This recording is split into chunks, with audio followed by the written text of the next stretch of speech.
We did it! We beat winter! Yep. Stick around and we'll explain. In 2023, we moved to Alaska to fulfill our dream of a better quality of life.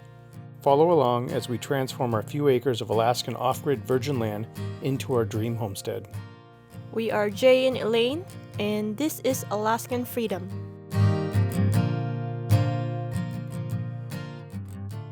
So we had a list of chores we wanted to do before it snowed. And it hasn't snowed yet, and it's done. We beat winter. The race to get this stuff done before it snowed, we won.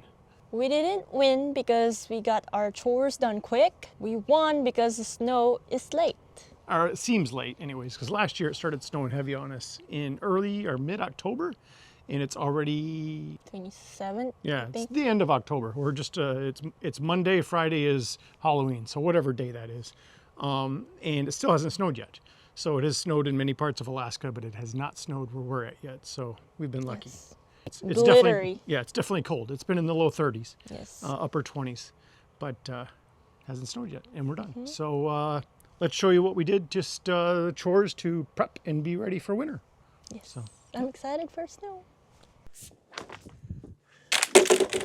The 120 power that we're putting into the cabin, that's going to first be supplied to a panel in the shed, and then there'll be wire that runs over, so there's a sub panel in the cabin. Probably won't even be doing that till December while the ground is not frozen still.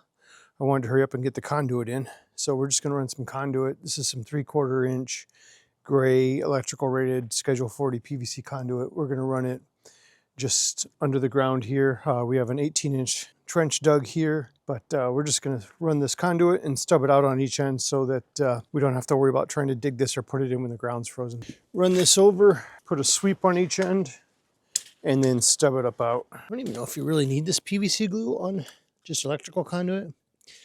I guess by habit, I'm just putting it on because I'm so used to doing drain work with white PVC. Why not?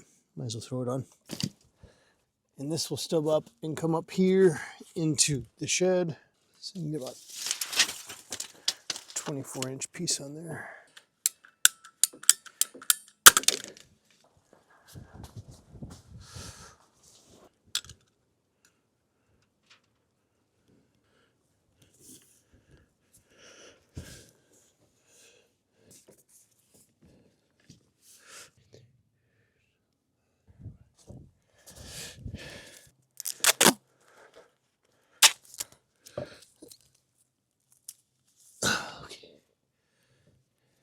There we go. Now we got our conduit running from shed to cabin.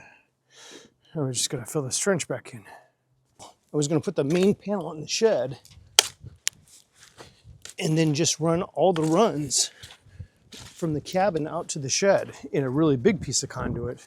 So there's gonna be 6 breakers for the cabin, 6 or 7.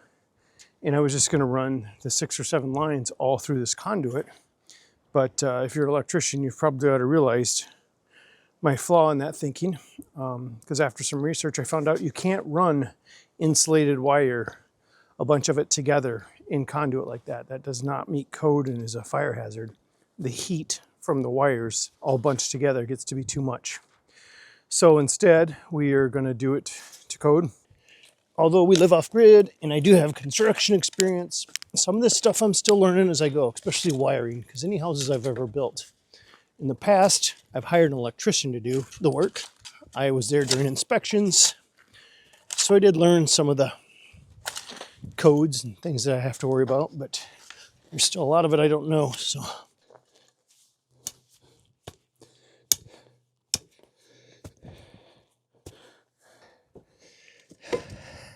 Exhausted. So the next thing we got to do now that we got that trench filled in and got it packed down, you can kind of see right there where it turns from like gravel, fine gravel, that's called pit run, stuff that I put over there, to this mud and then to the beach rock. I left this strip unfinished when I did all that last summer on purpose because I knew I'd be digging this trench. The beach rock and the pit run are nice to walk on because they're not muddy.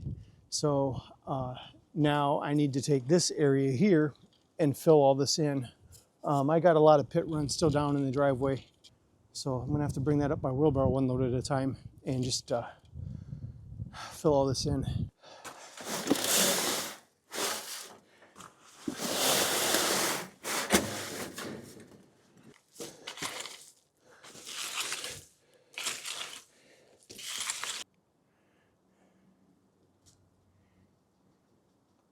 Next thing we're doing is where the drain comes out of the sink in the kitchen.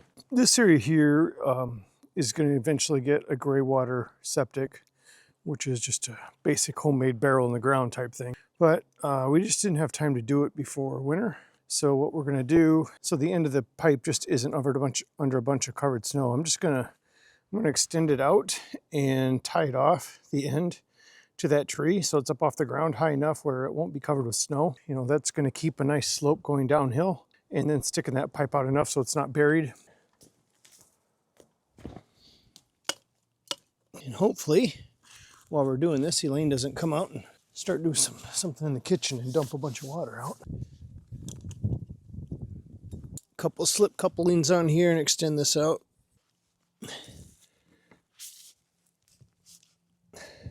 And then we'll come down, like I said, put one on here,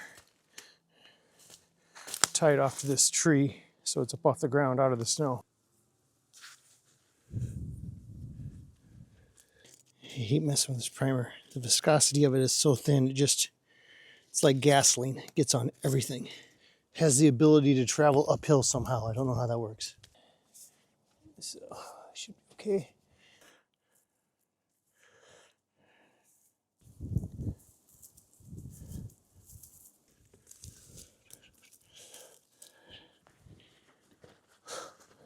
Now you can see we are, maybe you can't see on camera, but we are maintaining a downhill flow and out right here. This is high enough that the snow will probably not cover it. So as it snows and the snow builds up here, but if it does, I don't mind coming out here and just kind of scooping the snow away from it. The whole idea is I just don't want the end of this pipe just to end up under the snow and then freezing and clogging it up. It should work fine to get us through this winter. It's one more winter project down. I just wasted a $5 bottle of glue to do it. A little pissed about that, but okay, next project. Our next project is collar ties. So I didn't do a video of putting this shelter up. I did one of these last year, and then after I put it up, determined that this thing needed some collar ties. If you're not familiar with what a collar tie is, it's basically just something that will tie together this skeleton of this roof, and also take some of the force off of the when it's coming down, take the pressure off the frame, distribute the pressure, I guess. This will stiffen up that frame. So this will go across. I did do a video last year of me putting up the Shelter Logic, the other one we have, and doing the collar ties. The collar ties worked, but I wasn't super happy with them. They're a style that clamp on. They have like a little clip that clamped onto here, and then on that clamp, I put the bars in and attached them, but that clamp slides a little bit on this rail here. So on these, we're just going to drill straight through. The only reason I didn't do that last year, I was trying to avoid doing that because I didn't want the edge of this bar, this pipe, to be close to this, because eventually that's going to rub a hole in it. So we're going to have to, after we put these on, I'll probably wrap this with some kind of old t-shirts or cloths or something so that these bars aren't rubbing on it. I mean, it's metal, so otherwise over time that's going to wear a hole in that top, which is why I did the way I did last year. We are going to do it different this time. It is 36 degrees out and it's raining right now outside. If it dropped just a few more degrees, we'd have snow on us right now, but we're pretty lucky we haven't yet. So we're getting a lot of work done and continuing on with our race to winter. So far we're winning. So the first thing we're going to do is just get our holes drilled. I bought a 10-foot section of 3/4 inch conduit. This is just electrical metal conduit. And the guy at the hardware store cut it down to 2 5-foot pieces for me. It was very nice of him. Thanks, John. So we are going to drill a couple holes into each end of this, and then holes into the frame here, and then just bolt it together real quick. So this will be simple.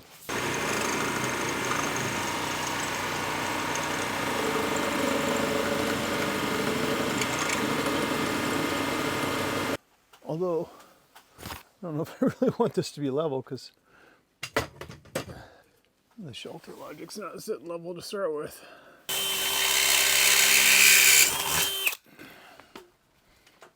Voila.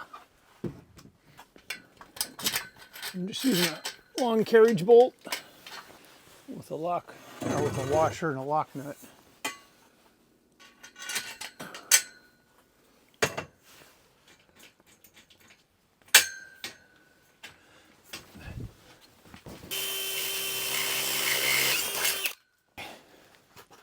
Let's just tighten those nuts up and we're good.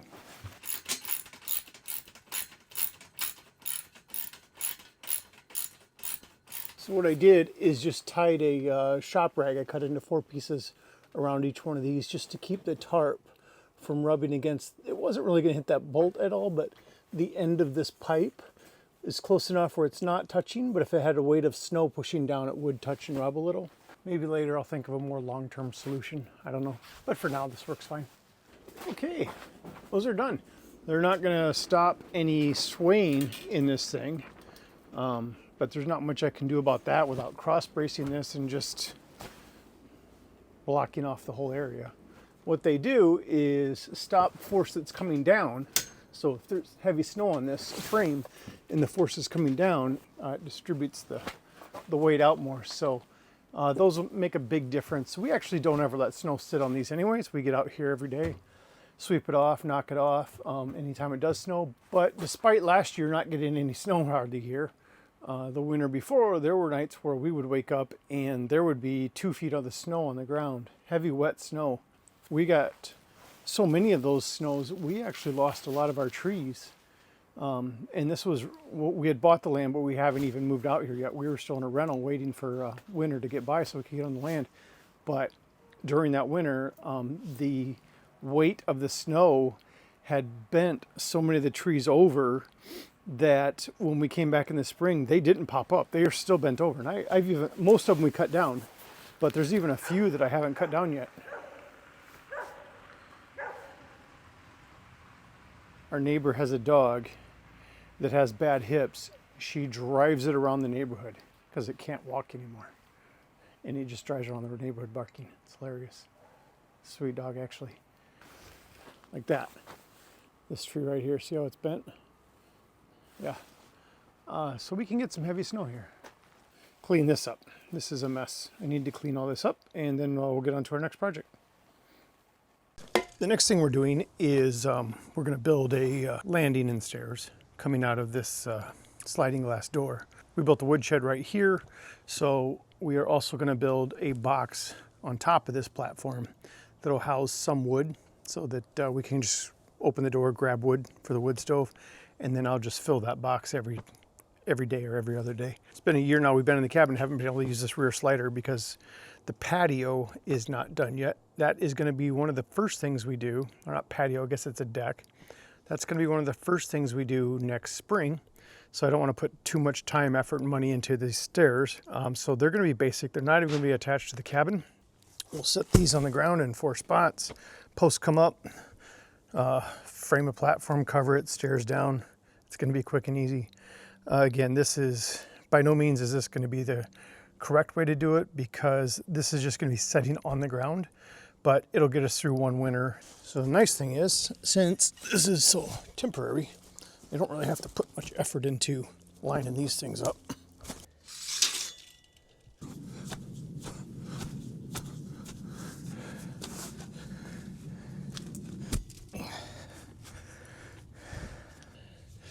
I think this one needs to come back. Yeah. Seems like every single project I do, no matter what I'm cutting, the wrong blade is in my saw.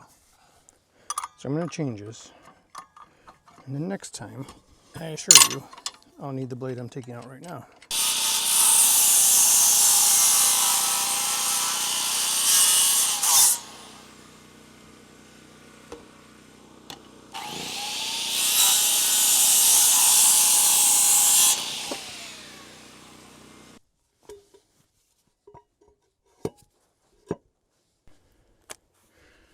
Now we will find the common point using the laser.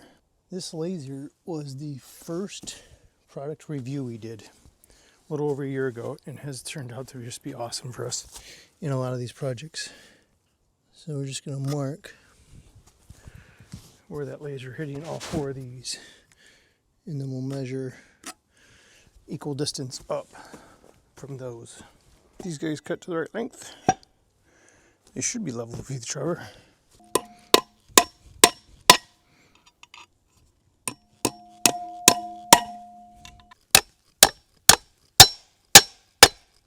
Just see how level these guys are after getting knocked around. I mean, that's dead on. And that's dead on. Yeah, those are very, very good. So now we will build a frame that'll go to the outside of these.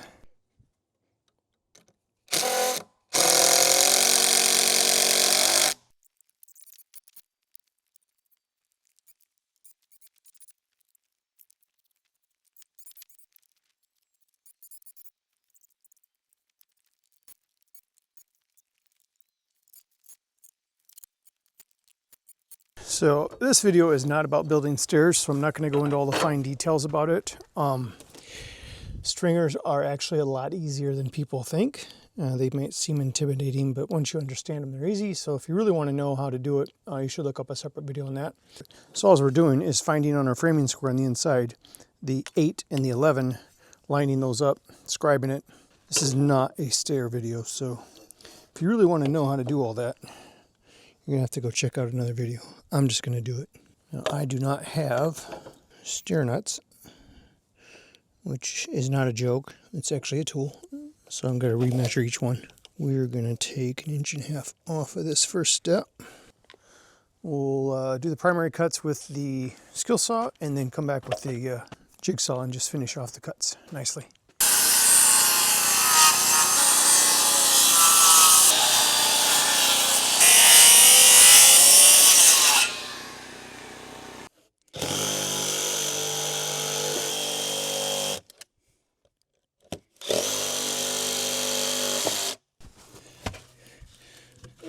So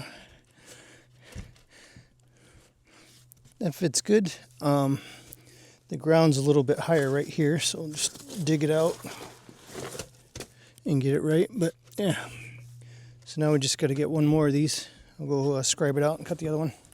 We got our stringers cut, and we're going to put one of these on here. Then the stringers will go into here.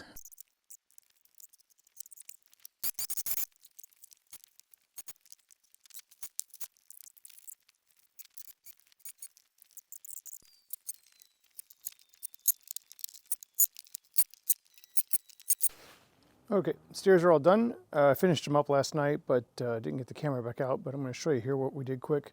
Covered it basically, put everything on it, screwed it down, and again, this is coming apart next spring. But we ran into a little thing over here. I shouldn't say we ran into it. I changed something on the fly. This part here originally was going to be just to the length of here, and we were going to put a wood box over here on this side that would have been right here. And then that way we can just open this slider and grab firewood. But that wood box would have taken up enough of this that now you got just a real skinny part to walk on, and that gets a little dangerous. So what I decided to do, since these were 8 foot anyway, and I'm going to be taking this apart next year and reusing this wood, I wanted to leave this 8 foot, so when we reuse it next year, it's longer pieces of wood. And I just cantilevered this out, but since it's cantilevered out, I couldn't really, you couldn't put much weight on this, just sticking out a full 2 feet, these boards. So I just put a 2x6 across these boards here, nailed it or screwed it up, and then put a couple braces going from that down to the post. Now this 2 feet here that's cantilevered, we won't ever be walking on that. The only purpose for that is this is where we're going to put the wood box now. So the side of the slider that opens is from the outside, it's this left side. So that'll open, and then right here will be that box that we'll put some wood in. Plus it keeps these boards longer, so when I take it apart next year, now I have these 6 boards are still a full 8-foot piece because it'll all be repurposed and reused when we build the big patio out here next year, the big deck out here next year. Now our next project is to get this woodshed filled up. I don't know that we're going to fill both sides of it, but we are for sure going to fill this side because I'm pretty confident we can get through the winter with 3 cords. Last year was a pretty mild winter and we barely used 2 cords. So 3 cords should be okay. So what we're going to do is we're going to fill this side up. The wood we have right now next to the cabin that's already bucked up and just ready to be split is enough to fill this. So it's a total of 3 cords. We did 1 cord already, so I got enough room for 2 more now. And here you can see this is where we had wood stacked up. That is all now gone and split. We saved a bunch of the smaller logs and cut them into small pieces so we can chop them up for kindling. To split our kindling, we just use this splitter and a mallet. And this is what it looks like after chopping them. We use a full bucket of this every 2 weeks. And this will fill about 2 buckets. Jeez, this like stuff collects stuff. This stuff collects stuff? That's terrible. Okay. So here is, I mean, if you saw our video building the woodshed, this is the one half of it is now almost full. It actually was full, but we've been burning 2 for the last month.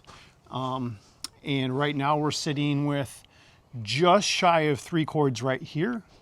This It smells good. Yeah, it's all fresh split.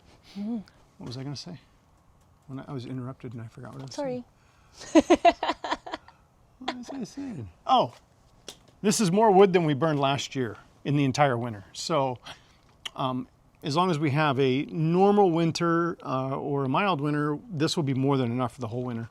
But we are going to still split more. As you can see, we have this other section, the other half section of our woodshed, and we haven't filled it up yet, but eventually we're gonna be splitting more wood and fill that up gradually. Yeah, we'll probably try to get that done over the next month or so. I don't know.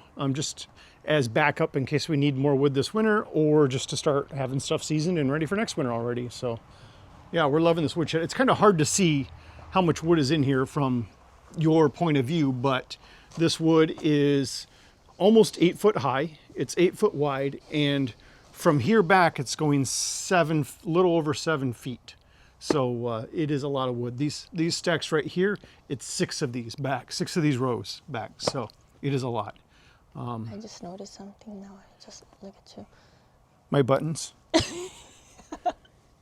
Sorry, wardrobe. Is that better? Yes. Okay, I'm not refilming though. I know I look stupid. So yeah, what were we talking about? The wood. So right now the other side has just kind of been a mini garage. We got some stuff that we're storing in there, but we are gonna fill that soon. But what we're gonna do out here that you're gonna see in the next video is we are gonna build on our shed. We're gonna build an attachment to it that's an outdoor shed of the shed. Does that make sense? It's gonna house the generator and some outdoor tools like shovels and rakes and stuff. So we're gonna add on to the shed. Shed extension. There you go, shed extension. I like that. So that'll be the next project. I'll be doing that over the next week, and then that'll be the next video that comes out a week or so after this. So thanks for joining us. Thank you for joining us. If you guys haven't subscribed yet, subscribe now. Yes. And we do like our coffees, so Yep, you can buy us a coffee. buy us coffee. Links in the description. Yes. Oh, and an update. We had a lot of comments that the air intake is possibly wrong on the diesel heater in the shed. And actually some of the comments contradicted each other, and it also contradicted information I found online, and then I found more information online contradicting each other. So we are looking into that, and that is going to be changed and upgraded also. So if you're a regular viewer and you notice that, we will update that probably in a few weeks, but we are working on changing the location of the fuel tank to put less stress on the pump, and altering the air intake. It seems like I'm going to have to separate the two air intakes because on this machine they have them combined as one. So I'm going to have to manually separate them so that, forget it. You'll see it in the video. Yeah. All right. Bye. Bye-bye.